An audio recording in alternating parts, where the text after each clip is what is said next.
लोक कला केंद्र के प्रस्तुति।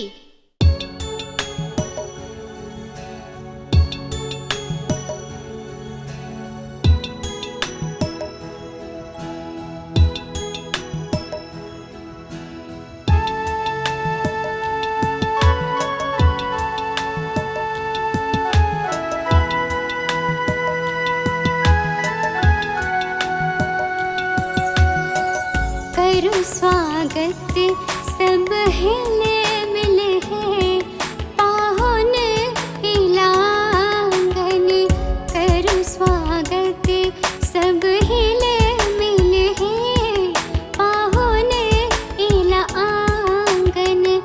धन्य भेलै मोरा भाग्य है, धन्य भेलै मोरा भाग्य है।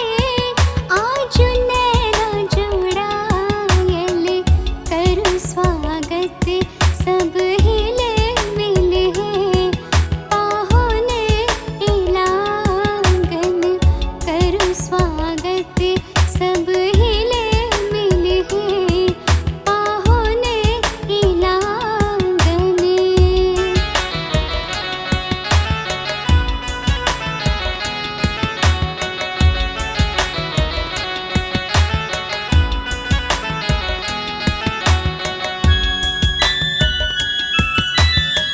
नीपल आंगन गम गम गम कै, पुष्पक वर्षा रह रह बरसे।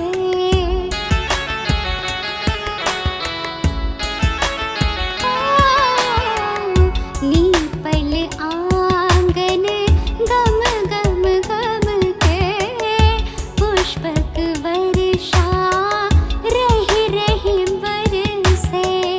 सजल गुलाबक हार है, सजल गुलाबक हार है पाहुन इलांगन, करूं स्वागत सब हिले मिले हैं पाहुन इलांगन, करूं स्वागत सब हिले मिले हैं पाहुन इलांगन।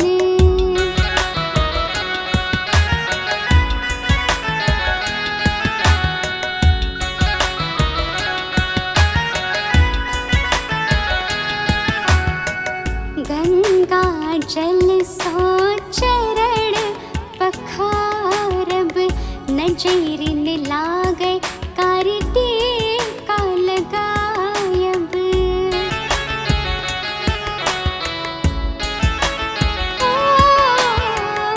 गंगा जल सो चरण पखारब, नजरिन लागे कारटी का लगायब।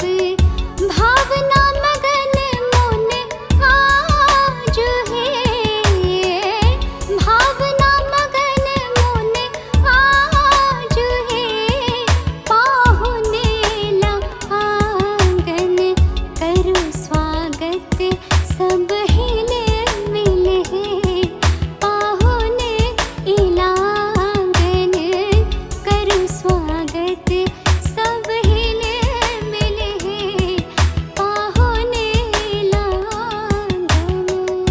धन्य भेलै मोरा भाग्य है, धन्य भेलै मोरा भाग्य है। आज नैना जुड़ायल, करूं स्वागत सब हिले मिले हैं पाहुन इलांगन, करूं स्वागत सब